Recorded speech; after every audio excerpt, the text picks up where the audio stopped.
شفتوه؟ ده يا فندم ده صدر رانيا هانم في رمضان. رانيا يوسف اللي قبل كده بتاع مكان من غير بتاع، وبعدين يا عمرو والله لما رحت نيام والله يا عمرو وقع لوحده، وبعد كده قالت له لا والله ده انا اللي لابساه، ولبست بنتها. ده ايه ده؟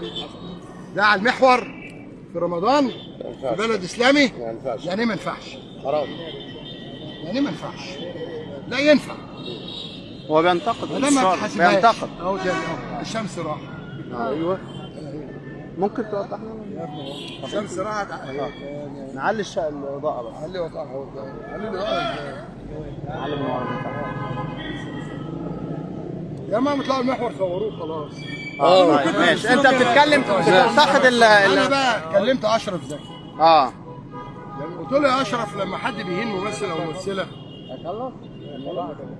لما يهينهم بتزعل، بتطلع بيانات. هو انت مش شايف اللي رامز بيعملوا فيهم؟ هو انت مش شايف اللي رامز بيعمله في فنانين مصر؟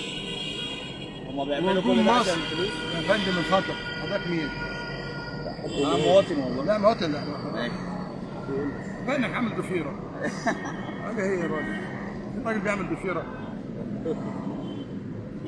السؤال ممثلات مصر. الشمس هي مشيت عشان نقف براحتنا. ممثلات مصر رامز اضربيها بالقلم، اديها بالشلول، خليها تكيف على وشها. هو في كده يا جماعه؟ هو انتوا على نفسكم لما اي حد يتكلم عنكم بقى ليه حق بصراحه. وقلت لاشرف زكي قال لي انا نبهت، مفيش حاجه اسمها نبهت. يقول لك عشان الفلوس. قراراته إيه؟ فلوس ايه؟ دي مصر يا جماعه. عيل زي ده مخه ضارب تمام، يضحك العالم كله على المصريين، رياضيين وفنانين. والاخ عبد الناصر يوصل له باين دراعه ولا يوصل له دلعه، الحاجات فيها هزار. ناصر الزيدان طبعا مفيهاش هزار.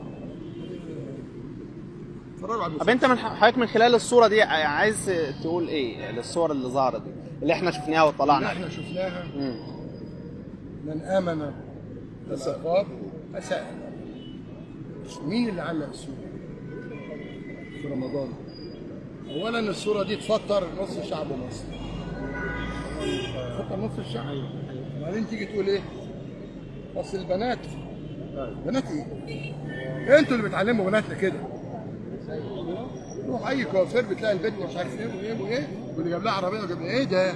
لو ربطنا ده برضه بحضرتك والقرارات اللي كنت بتاخدها ايام ما كنت حضرتك رئيس نادي الزمالك، كنت بتمنع الميني جيب واتكلمت في ده في المحكمه والشرطات والحاجات دي. لا روح النادي دلوقتي. الشرطات والصدور اللي طالعه والولاد اللي لابسين السلاسل الاعضاء بيقولوا الكلام ده. ثانيه واحده بيه، والمخدرات والبانجو والبلطجه وضرب سنك كل يوم. عشان كده بقول لك يا باشا من فضلك، النادي عمل كده رياضيا واجتماعيا وكله خلاص. هي من فضل حضرتك كل ادب قول لهم مفيش فيها مشكله. لا ما احنا مشينا قبل كده 5 6 مرات ومشينا تمام.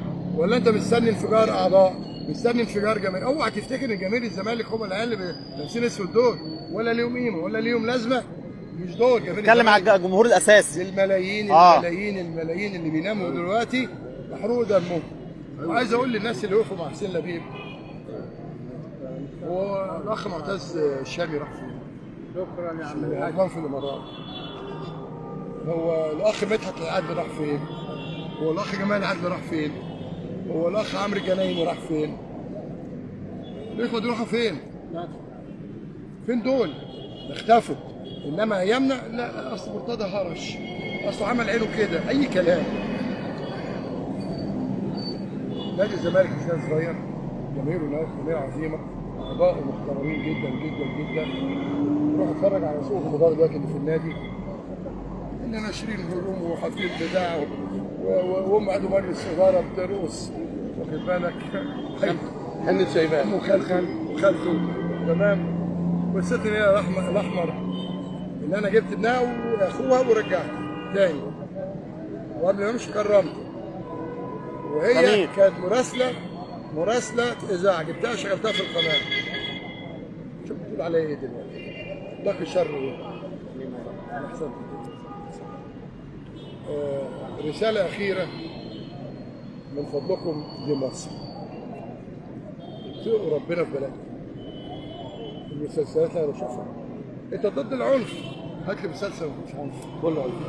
يعني انت حضرتك بتنتقد كل الاعمال الدراميه السنه دي، ولا في لا، حاجات لا، في حاجات شايفها كويسه زي نقدر ان احنا نلقي الضوء عليها برضو؟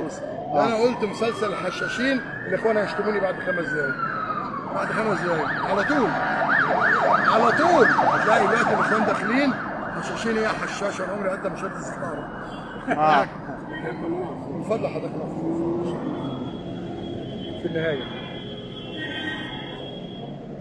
في الله تجد كم مخرج، البلد دي بلد عظيم.